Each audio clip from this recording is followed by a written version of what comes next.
everyone, welcome back to our next class.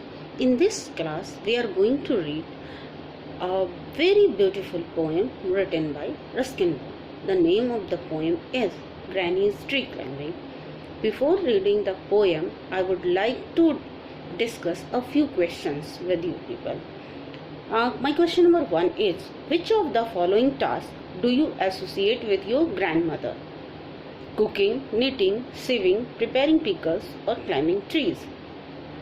I hope you must have seen your grandmother cooking, knitting, sewing, preparing pickles, but you might not have seen your grandmother climbing trees.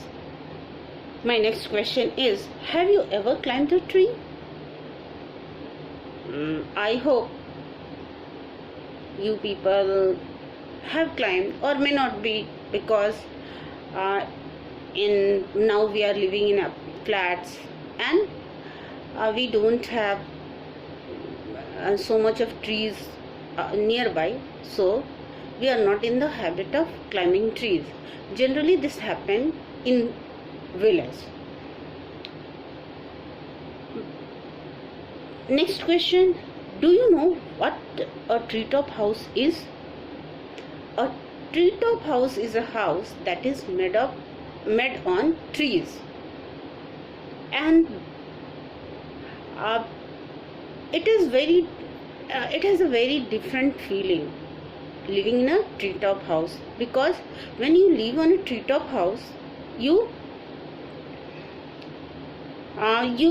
face a lot of problems that if you need something, you are supposed to come down. If you want to meet your friends, you are supposed to come down.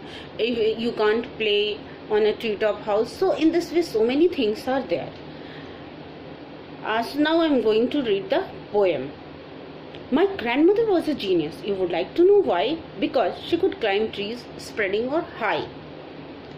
The poet calls his grandmother a genius. Why?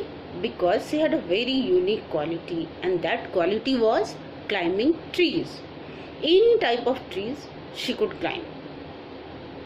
She would be up their branches in a trice, and mind you, when last she climbed a tree, she was 62. She could climb any type of tree. Doesn't matter it is very long or it is very big. She could climb. When last she climbed a tree, she was 62. And when she last climbed a tree? At the age of 62. For being happier in a tree than in a lift. She felt very happy in a tree. Generally people feel happy when they are in a lift. But she felt happy when she climbed a tree. And though as years went by, she would be told the climbing trees should stop when one grew old. Now family members, they suggest her not to climb trees because she was growing old. She was 62. And they also suggested that growing old should be gone about gracefully. The family members suggested that she should not do any type of thing that is risky, because at old age body bones become fragile and recovery system becomes slow. She would laugh and say, well, I will grow old disgracefully. But she was not in the mood of listening to anyone. She didn't want to listen to anyone because she didn't feel any problem. It was not a big deal for her to climb a tree. I can do it better. And she had to agree. And we had to agree. She said that I can do it better. I had no problem. I can manage. So the family members also, they had to agree, because she was not wrong. For in all the garden there wasn't a tree she had not been up at one time or another. Why the family members had to agree? Because there was no tree in the garden she had not climbed. Having learned to climb from a loving brother when she was 6.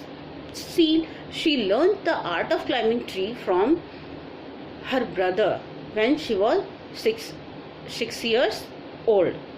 But it was feared by all. One day she would have a terrible fall. Everyone in the family, they were fearful that Granny might fall one day. The outcome was different. While we were in town, she climbed a tree and couldn't come down. Everyone was afraid that she would have a terrible fall. But this didn't happen. One day, when the family members they went to town, she climbed a tree and she was unable to come down. She didn't fall. She was not able to come down. We went to the rescue, and then the doctor took Granny's temperature and said, "I strongly recommend a quiet week in bed."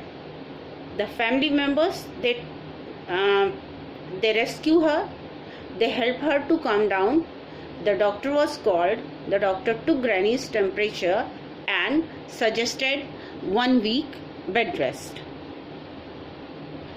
The family members felt very relieved. They felt very happy because now she was rescued properly and she wouldn't climb tree at least for 1 week. We sighed with relief and tugged her up well. Poor Granny, for her it was like a brief season in hell. But for Granny, it was like a brief season in hell. Spending 1 week in bed, it was just like spending 1 week in a hell. Confined to her bedroom, while every breeze whispered of summer and dancing leaf. It was summertime and a very cool, pleasant breeze was blowing. She wanted to enjoy the breeze, but she was supposed to be on her bed. But she held her peace till she felt stronger. But she remained silent till she was ill. She felt weak. As soon as she felt a little bit of strength, she called for then sat up and said, "I will lie here no longer." When she felt a little bit of strength, she called her son and said that she will not lie here, and she called for my father and told him undaunted that a house in a treetop was what she now wanted. She called her son and ordered him to make a treetop house. My dad knew his duties. He said, "That is all right. You will have what you want, dear. I will start work tonight." Her son assured her that he will start making treetop house that night only, and she would get a treetop house.